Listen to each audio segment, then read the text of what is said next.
बंदर। अब जिस भाषा में रावण बोला उसी भाषा में अंगद ने जवाब दिया। अब सम्मान चाहोगे तो सम्मान देना सीख लीजिए। अब जैसा बोलोगे उत्तर वैसा ही तो आप पाओगे। कुएं में मुंह करके कहो कि तू राम, तो आवाज आएगी कि तू राम। और यदि कहीं ये कह दो कि तू रावण, तो कुएं में से क्या आवाज आने वाली है? तू रावण। तो इसने जैसे कहा कि कई दशकंठ कबनते बंदर, हे बंदर, तो अंगद जी ने भी जवाब दे दिया, मैं रघुवीर दूत 10 कंदर। उसने कहा बंदर, तो उसने कह दिया 10 कंदर। हे 10 कंदर, मैं प्रभु राम का दूत हूं। तेरे बाप का नाम क्या है और कहां है इस समय? थोड़ा सा इंतजार कर लीजिए। मुझे मेरे पिता का परिचय क्यों पूछते हो? वो कहां है? अपने आप पिताश्री जी से मुलाकात हो जाएगी ऊपर, चिंता काय के लिए तुम करते हो? कहा अरे तू तो शकल दिखाने के लायक नहीं है। बड़ा लंबा गहरा प्रसंग है। रावण ने कहा तू तो शकल दिखाने के लायक नहीं है। अरे भीरू डरपोक, और उस कायर का संग तू करने के लिए चल पड़ा जिसने तेरे बाप को मारा, जिसने तेरे पिता को मारा, और जिसको घर से बाहर निकाल दिया गया उस तपस्वी को, और इसका तू साथ दे रहा है। तब कहा अंगद ने, आए दुष्ट, ये पापी, सुन सट भेद होई मन ताके, श्री रघुवीर हृदय नहीं ताके। अरे जिसके हृदय में भगवान के प्रति प्रेम नहीं हो, तेरी बात का प्रभाव तो उसके ऊपर जमेगा। दुष्ट पापी, मैं भगवान का साथ दे रहा हूं तो मैं अन्याय कर रहा हूं, मैं बुरा कर रहा हूं, और तू दूसरों की बहु बेटियों का हरण करके इस पुरुष वंश की तू ऊंची नाक चाहता है। अरे तुझ जैसे कायरों को तो मर जाना चाहिए। तब कहा रावण ने, अरे तू मेरा इतिहास नहीं जानता। मैं वो रावण हूं जिसने कितनी बार कैलाश को अपनी भुजाओं के ऊपर उठाया। मैं वो रावण हूं जिसने कितनी बार अपने मस्तिष्कों को काट काट कर भोलेनाथ के चरणों में चढ़ाया। अंगद ने बड़ा सुंदर जवाब दिया। अंगद ने कहा भजन तो खर बहुत ज्यादा ढोले थे। खर जानते हैं? DONKEY, व्यास गद्दी है, वो बोलूंगा जो यहां से अच्छा लगे। खर, वैशाख नंदन, कुंभकार का घोड़ा, बढ़िया शब्द है। भजन तो ये बहुत ज्यादा ढो लेते हैं, लेकिन उनको कोई योद्धा नहीं कहता। और हे पापी, तूने कहा कि गर्दन मैंने कई बार काट करके मैंने भोलेनाथ के ऊपर चढ़ाई, तू पतंगा तो दिए के ऊपर न जाने कितनी बार जल करके राख हो जाता है। उस पतंगे को कोई सूरवीर कहने वाला नहीं है। महाराज जब इतना अंगद ने कहा है तो इसने संत महात्माओं को, भगवान को इसने गाली देना शुरू कर दिया। तब इतना क्रोध आया अंगद को और कहा, दोष, ए पापी, क्या तुझे नहीं पता कि हरि हो निंदा सुनगे जो काना, हरि घर निंदा,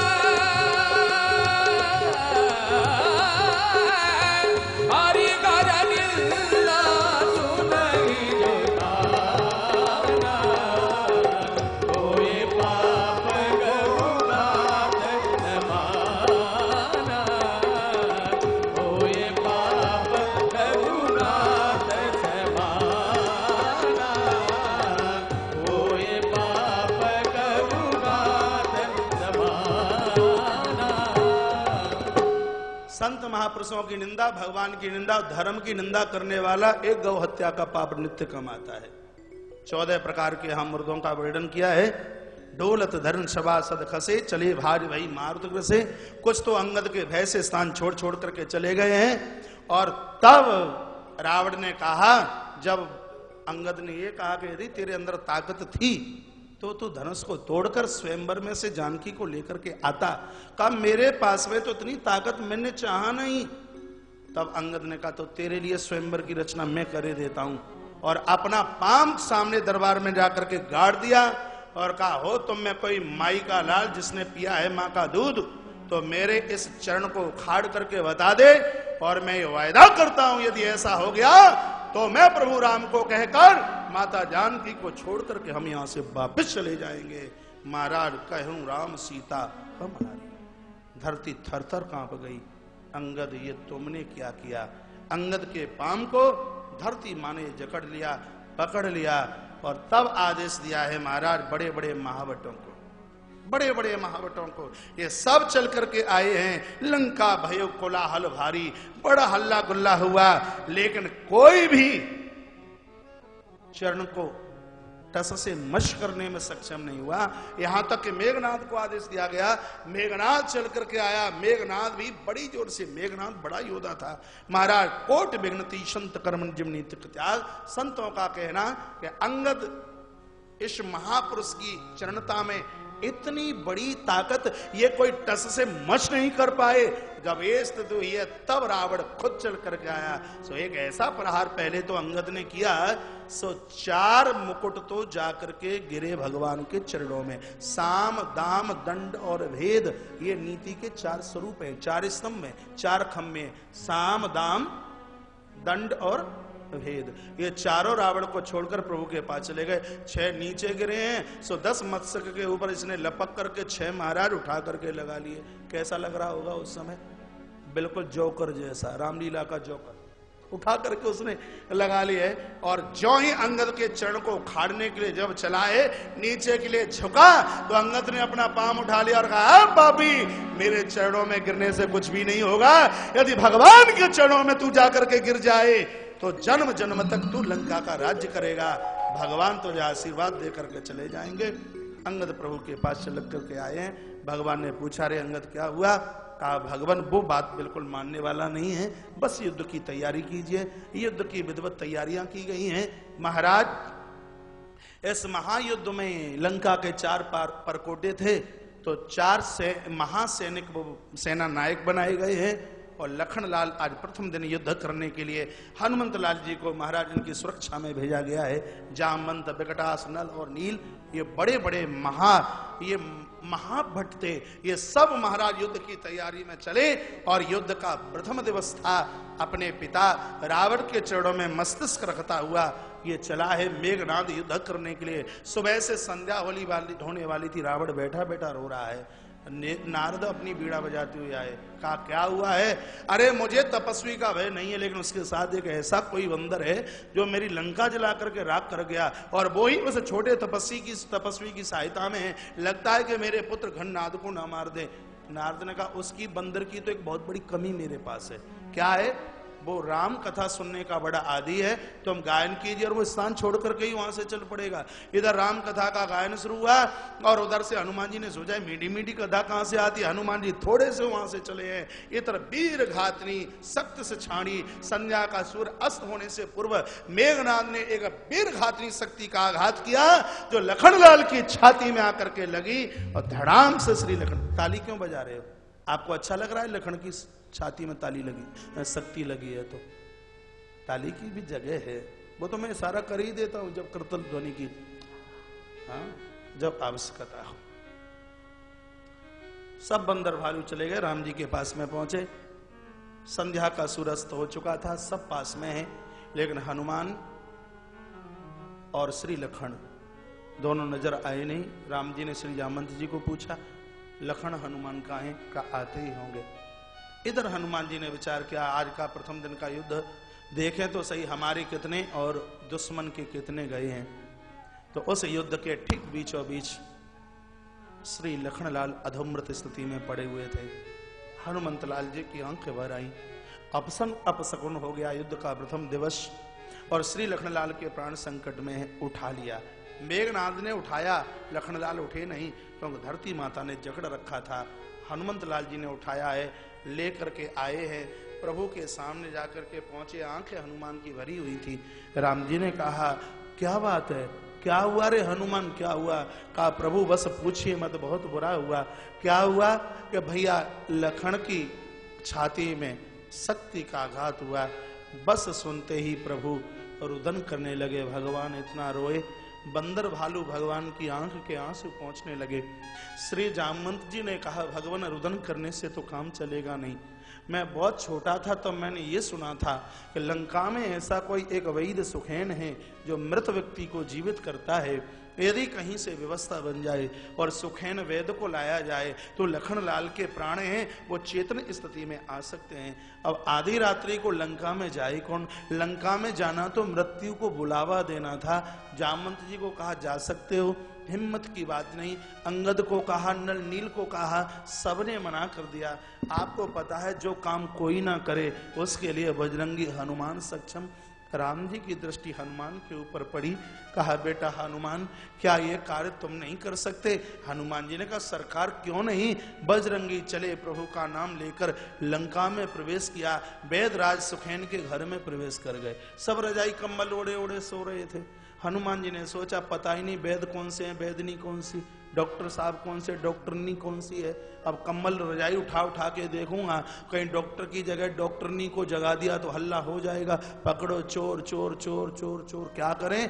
तो कहा पूरे अस्पताल को ही उखाड़ कर लेकर के चलो, क्योंकि यदि डॉक्टर को दवाई ना करनी हो तो बहाना बना ले, कहे दे कि हम तो जो इंजेक्शन लगाना था उसको तो हम हॉस्पिटल ही छोड़ करके आ गए। बजरंगी ने सोचा तो क्यों नहीं अस्पताल को ही उखाड़ करके लेकर के चले। सो पूरे मकान के सहित अपने हाथ के ऊपर हनुमान जी ने रख लिया और चले।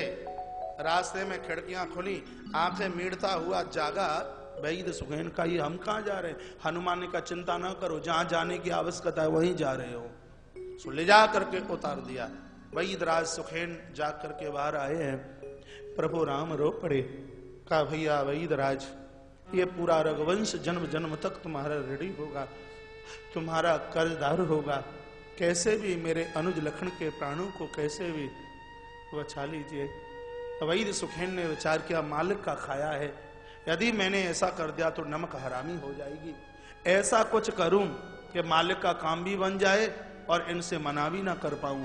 तो वैद सुखेन ने कहा एक उपाय मेरे पास में है, वो ये है यदि सूर्य उदित होने से पूर्व सजीवनी बूटी यदि यहाँ आ जाए तो उस बूटी के द्वारा तुम्हारे अनुज के प्राण हैं वो बच सकते हैं, नहीं तो प्रभु और कोई दूसरा उपाय है नहीं।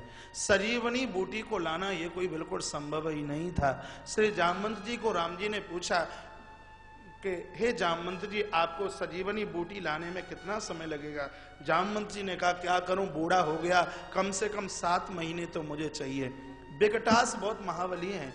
विकटास को पूछा भाई तुम्हें कितना समय लगेगा? इन्होंने कहा 90 दिन हमें चाहिए। तत्पश्चात पूछा गया है अंगद को। अंगद को पूछा क्या ये कार्य तुम कर सकते हो? अंगद ने रो रो करके कहा प्रभु दुखित हूं भारी, बहुत परेशान हूं, मैं प्राण दे दूं लेकिन लखन के प्राण बच जाएं संभव नहीं है। मैं करूं तो करूं क्या भगवान? 45 दिन तो आने जाने में मुझे भी लगेंगे। 45 दिन से तो पारा नीचे किसी का आया ही नहीं और आधी रात्रि इधर होने वाली थी और प्रातः से पूर्व बूटी को आना था, संभव नहीं। तब रोते रोते मेरे प्रभु राम की दृष्टि सीधे हनुमान के ऊपर पड़ी। प्रभु के जीवन काल में इससे बड़ा और कोई दूसरा दुख नहीं था। राम जी ने कहा हनुमान बेटा, क्या इस कार्य को तुम नहीं कर सकते? एक एक रोम फड़कने लगा बजरंगी हनुमान का। हनुमान जी ने कहा प्रभु यदि आपकी आज्ञा और आपकी कृपा मेरे मस्तिष्क के ऊपर है तो मुझे तो लगता है कि कुछ भी असंभव नहीं है। राम जी ने कहा बेटा हनुमान, सिर्फ एक बार मुझे ये बता दो, मैं ये तो जानता हूं कि बूटी तुम ला सकते हो, लेकिन हनुमान मुझे ये बता दो कि बूटी लाने में तुम्हें समय कितना लगेगा? हनुमान जी ने कहा भगवान आप मुझे समय की बात पूछ रहे हो तो मैं अभिमान के साथ नहीं, मैं निराभिमान के साथ ये बात आपको बताना चाहता हूं। भगवान मुझे बूटी लाने में समय कितना लगेगा? भगवान जिस प्रकार से भट्टी के ऊपर चढ़ा हुआ कढ़ावा और उस कढ़ावे में डाला गया तेल और खौलता हुआ तेल, खौलते हुए तेल में डाला गया सरसों का दाना, भगवान खौलते हुए तेल में डाला गया दाना सरसों का, उस सरसों के दाने को चटकने में जितनी देर लग सकती है तुम्हारे हनुमान को बूटी लाने में उतनी भी देर नहीं लगेगी। सिर्फ मुझे आपके आशीर्वाद की आवश्यकता है। प्रभु ने दोनों हाथ सिर के ऊपर रख दिए। हनुमान ने कहा भगवान आप चिंता ना करना, अरे सूर्य तो तब उदित होगा जब मैं सूर्य को उगने दूं। मेरा पुराना अभ्यास है, कभी पहले मैंने इसको अपने गाल में लगाया, पकड़ूंगा और डालूंगा इसको अपने मुंह में। और आप चिंता ना करें, मैंने यह सुना है कि चंद्रमा के पास अमृत है, पकड़ूंगा चंद्रमा को और गीले वस्त्र की तरह उसको निचोड़ूंगा और लखन लाल के मुंह में उस अमृत को डालूंगा। प्रभु राम के चरणों की सौगंध खा करके कहता हूं कि यदि मैं सूर्य उदित से पहले बूटी लेकर के ना आ पाया तो भगवान राम का भक्त कहलाने का अधिकार मेरे पास में नहीं होगा। गर्जना करते हुए बजरंगी आकाश की तरफ चले हैं। जय श्री राम की आवाज भरी आकाश मार्ग से हनुमान चले। रावण को पता चला रास्ते में काल नेमी को बिठा दिया गया। काल नेमी नकली महात्मा बनकर राम कथा सुनाता है। हनुमान ने विचार किया 2 मिनट कथा भी सुन ली जाए। गुरुजी से कथा भी सुनी और चलते चलते श्रीमान जी को दक्षिणा भी दे दी। और जब पहुंचे हैं द्रोणागिरी पहाड़ पर, विचार किया पता नहीं बूटी सजीवनी कौन सी है। बजरंगी ने पूरे पहाड़ को ही उखाड़ करके हाथ में ले लिया। बोली हनुमान जी महाराज की जय। पर्वत को लेकर के अवध के ऊपर से निकले हैं। रात का समय था। श्री भरतलाल जी सुरक्षा में थे, अवध की सुरक्षा में। लगा भरत को शायद कोई निशाचर कोई राक्षस तो नहीं है, सो हनुमान के चरण में तप करके बाण मारा। हाँ राम हाँ राम हाँ राम कहते हुए बजरंगी नीचे गिरे। शब्द भरत ने सुने। भरत को लगा कि ये तो कोई राम किंकर है, ये तो कोई रामदूत है। और भरत हनुमान के पास आए। हनुमान जी अचेतन थे, कुछ बोलने में सक्षमता नहीं, हाथ हिलाते हैं, ठोड़ी पकड़ते हैं। भरत ने कहा भैया आप कौन है? इतने पर भी बजरंगी खड़े नहीं हुए तो रो रो करके श्री भरत जी ने कहा कि हे कपि, तुम्हें अपने मालिक राम की सौगंध है, यदि तुम अपने असली रूप में ना हो तो। जो ही राम जी की सौगंध खिलाई है हनुमान उठ बैठे। भरत ने कहा कौन हो तुम? कहा प्रभु राम का अनुचर हूं, उनका दूत हूं। रावण के साथ प्रभु का बहुत बड़ा युद्ध छिड़ा। पहला दिन युद्ध का था। युद्ध में भगवान के अनुज लखन लाल अधोमृत हुए। प्रभु ने मुझे भेजा था सजीवनी बूटी के लिए, लेकिन तुमने मुझे रास्ते में गिरा दिया। यदि सूर्य उदित से पूर्व में नहीं गया तो भैया लखन के प्राण बचेंगे नहीं। हनुमान के मुंह से जो ही ये शब्द श्री भरत ने सुने हैं, छाती पीटने लगे। का हे विधाता, ऐसा अपराधी पापी भरत का जन्म है वो इस धरती पर क्यों हुआ? जिसने अपने पिता को खा लिया, प्रभु बन बन के हो गए माता जानकी का हरण, और मेरी ही वजह से लखन के प्राण भी संकट में है, लखन बचेगा नहीं। मेरा कितना बड़ा अपराध हो विधाता, मेरा क्या होगा? रोने की आवाज माता कौशल्या ने सुनी है। माँ कौशल्या रोती रोती आई और कहा बेटा भरत क्या बात है, काय के लिए रो रहा है? कहा माँ ऐसा भागे की शकल देखने के लिए तू भी चली आई। मैं तो वो पापी हूं जिसकी वजह से अवध तो अनाथ हो गया, भैया लखन के भी प्राण चले गए, माता जानकी का हरण हो गया। हनुमान बूटी लेने के लिए आया था और मैंने इसको भी नीचे गिरा दिया। माँ कौशल्या ने कहा ये हनुमान उस राम को जाकर के बोल देना, यदि लखन के प्राण जिंदे न बचे, यदि लखन जीवित न मिले तो रास्ते में यदि कहीं समुद्र मिले तो राम उस सागर में डूब जाए। इस अजबत के लोगों को, अयोध्या के लोगों को ऐसे राम की कोई आवश्यकता नहीं जो अपनी पत्नी के लिए अपने लखन जैसे भाई को खो करके आ जाए। हमें ऐसे राम की कभी आवश्यकता नहीं है, समुद्र में डूब करके वो अपनी आत्महत्या कर ले। इतने में माता सुमित्रा दौड़ती दौड़ती आई है। माता सुमित्रा ने कहा हनुमान तुझे मेरी सौगंध है, बड़ी मां कौशल्या ने जो कहा वो तुझे बिल्कुल नहीं कहना है। राम को कह देना बेटा लखन चला गया तो कोई चिंता की बात नहीं है, अभी मेरे पास में मेरा दूसरा पुत्र है शत्रुघ्न। राघव, ये सुमित्रा पीछे से शत्रुघ्न को भेजती है रावण को उसके पाप का दंड देकर। लखन की चिंता नहीं, मेरी बेटी जानकी को लेकर के राम घर में आकर के प्रवेश करे। हनुमान तो मुझे ये बता दे बस इतना सा कि बाण लखन की छाती में लगा है या बाण उसकी पीठ में लगा है। हनुमान ने कहा मैया बाण तो लगा है छाती में, लेकिन ये बात तुमने पूछी क्यों? मैया कहती है कि यदि बाण पीठ के ऊपर लगा हुआ होता तो मैं ये बूटी लेकर के हनुमान तुम्हें नहीं जाने देती, मैं समझ लेती कि अपराधी की तरह, कायर की तरह युद्ध छोड़ करके भागा होगा। इसलिए सामने के विपक्षी ने पीठ के ऊपर वार किया। क्षत्रिय के लिए धिक्कार, यदि कोई बाण उसकी पीठ को देख ले तो। यदि छाती पर बाण लगा है तो आज मेरा दूध धन्य धन्य हो गया कि मेरा लखन परमात्मा प्रभु राम की सेवा में खप गया। मुझे खुशी है, इस बात की प्रसन्नता है। कि कई बगल में बैठी हुई थी। भरत ने कहा, ओ उल्टा, ओ पापिनी, इन माताओं से तो कुछ भी नहीं सीख पाई। एक वो है जो राम के लिए अपने दोनों पुत्रों को कुर्बानी देने के लिए तैयार है, और पापनी एक तू भी है जिसने दोनों भाइयों को इस घर से देश निकाला कर दिया, अवध से बाहर कर दिया। पूरा अवध इकट्ठा होकर हनुमान के पास आया, लेकिन अयोध्या की एक नारी बजरंगी के पास नहीं आई। वो है माता उर्मिला। मां कौशल्या उर्मिला के पास पहुंची। कहा, बेटी बहुत बुरा हुआ। कहा, क्या हुआ? अरे हनुमान बूटी लेने के लिए आया, लखन के प्राण संकट में हैं। मुझे लगता है कि लखन के प्राण बचने वाले नहीं। उर्मिला मुस्कुरा रही थी। उर्मिला ने कहा, मां आप चिंता क्यों करती हो? यदि पति के प्राण संकट में होते तो 14 वर्ष का जलता हुआ ये दिया बुझ जाता। 14 वर्ष से मैंने इसमें घी नहीं डाला।